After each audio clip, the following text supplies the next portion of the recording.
Assalamualaikum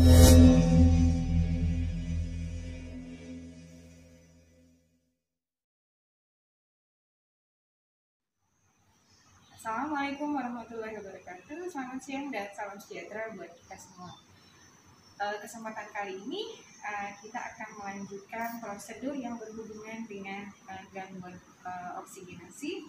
Saat ini kita akan melakukan demonstrasi tentang terapi oksigen, yaitu tentang pemasangan face mask ya. Terlebih dahulu kita akan kenalkan dulu ya macam-macam daripada alat yang digunakan pada pemenuhan kebutuhan oksigen atau terapi oksigen.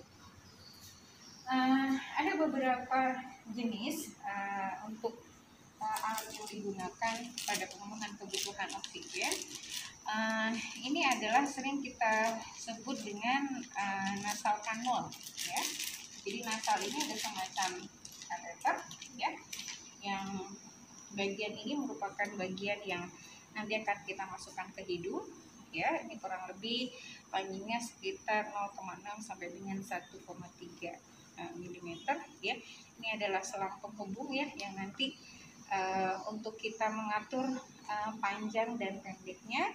Kemudian bagian ini adalah bagian yang kita hubungkan nanti dengan humidifier atau regulator dari oksigen. Oke. Kemudian yang ini adalah simple mask. Jadi simple mask di sini merupakan pemberian oksigen yang sangat sederhana ya, bentuknya kurang lebih seperti ini. Jadi ada lapisan karet, kemudian di sini ada tali penghubung yang nanti sebagai pengikat pada saat masker ini dipasang ya. Di sini ada juga selang, mestinya ada selang penghubung yang nanti menghubungkan dengan selang di regulatornya. Kemudian simple mask yang berikutnya di sini adalah sangkup atau face mask, yaitu non rebreathing mask ya. Kita buka di sini non rebreathing masknya ya.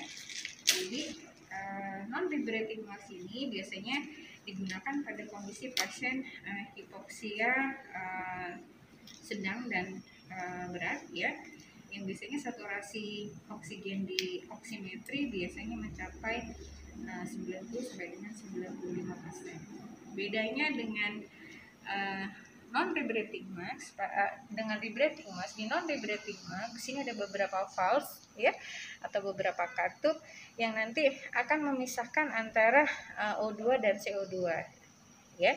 Di sini ada reservoir, di sini juga ada klepnya di sini ya. Jadi di sini oksigen yang nanti didapat biasanya bisa mencapai kurang lebih 95%, dengan volume biasanya bisa mencapai sekitar 8 sampai dengan 15 liter per menit. Jadi ini namanya adalah non rebreathing mask ya.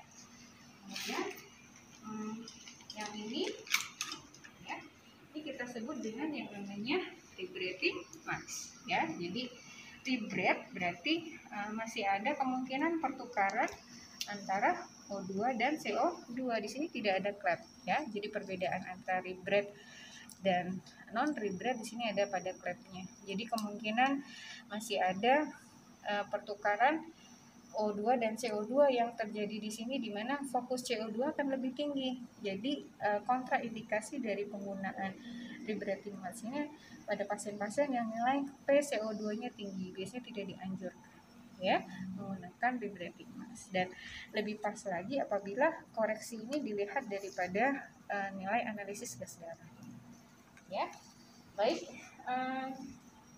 kelengkapan yang berikutnya masih sama. Biasanya kita butuh handscoon, dan jangan lupa sebelum dan sesudah melakukan tindakan jangan lupa kita melakukan cuci tangan. Oh iya, kemudian ini ada beberapa komponen ya. Di sini ada beberapa hal yang penting. Yang namanya oksigen, jelas tabung oksigennya harus ada ya.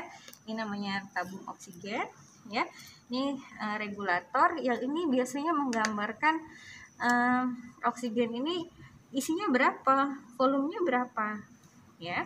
Kemudian di sini sering kita sebut juga namanya volmeter, ya, dimana kita bisa mengatur berapa sih volume oksigen yang kita butuhkan. Misalnya kayak tadi untuk yang nasal kanul biasanya volume yang kita gunakan adalah 1 sampai dengan 6 liter per menitnya. Ini kita bisa setting di sini, ya.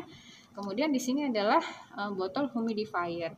Humidifier ini adalah fungsinya adalah melembabkan. Jadi udara yang atau gas oksigen yang dikeluarkan oleh tabung ini sebaiknya akan melewati humidifier ini supaya udara yang dikeluarkan ini tetap lembab dan tidak menyebabkan iritasi daripada mukosa. Ini untuk membuka ya tabung ya, supaya aliran oksigen ini mengalir dari tabung dasar, nanti akan mengalir melalui regulator, kemudian disambungkan dengan tipe terapi apa yang kita butuhkan, ya. 3. Oke, sekarang kita akan mulai melakukan orientasi dan komunikasi terlebih dahulu, ya. Jadi di tahapan preinteraksi kita sudah paham apa indikasinya, kemudian menyiapkan alat tadi. Nah, sekarang kita akan mencoba untuk melakukan komunikasi terkait dengan pemasangan oksigen yang kita lakukan. Selamat siang Pak Waris. Iya. Saya Suster Dewi. Hari ini saya akan melakukan prosedur pemasangan oksigen ya Pak ya. Jadi tadi terlihat posisi seperti ini, Bapak masih lumayan sesak dan kita akan coba melakukan pemasangan dengan menggunakan nasal kanul ya Pak ya. Oke, Pak Waris bersedia ya? Ya, Bu. Oke. Pak Waris sudah bersedia, kita melakukan cuci tangan dan pemasangan handscoot ya. Kemudian kita akan melakukan oksigen dengan pemasangan kanul.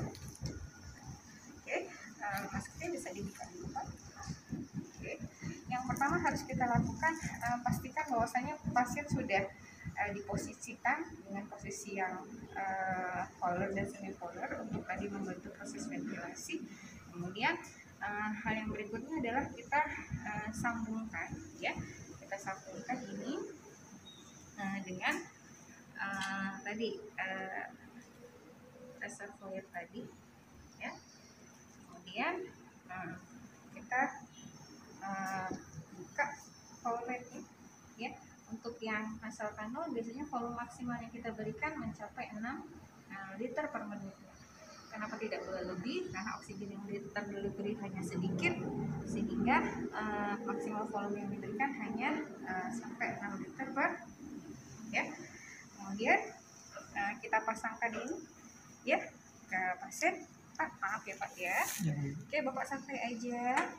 Oke. Di sini ya. Kita pasangkan di sini. Di sini ya, ini tadi bisa kita gunakan untuk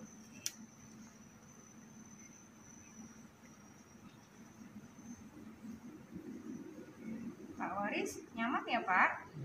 Oke. Masih sulit Pak untuk ini, untuk bernapas? Agak lega ya? Oke. Ya, ini untuk pemasangan dengan menggunakan nasal kanul ya. Hal yang perlu kita perhatikan untuk pemasangan nasal kanul ini, apabila ada sumbatan atau pasien dengan trauma di fasial maksila di daerah maksila, ini tidak boleh kita lakukan ya. Ada beberapa hal juga yang harus kita observasi selama terapi ya. Yang jelas kondisi dari rate, kemudian sirkulasi itu harus kita cek minimal 6 jam sekali ya. Oke, itu saja Pak Waris. Mudah-mudahan bisa membantu mengurangi sesaknya. Nanti kalau ada hal yang Pak Waris butuhkan bisa hubungi Suster Dewi di nurse station ya Pak ya. Baik, cukup ya Pak Waris. Suster Dewi pamit. Selamat siang.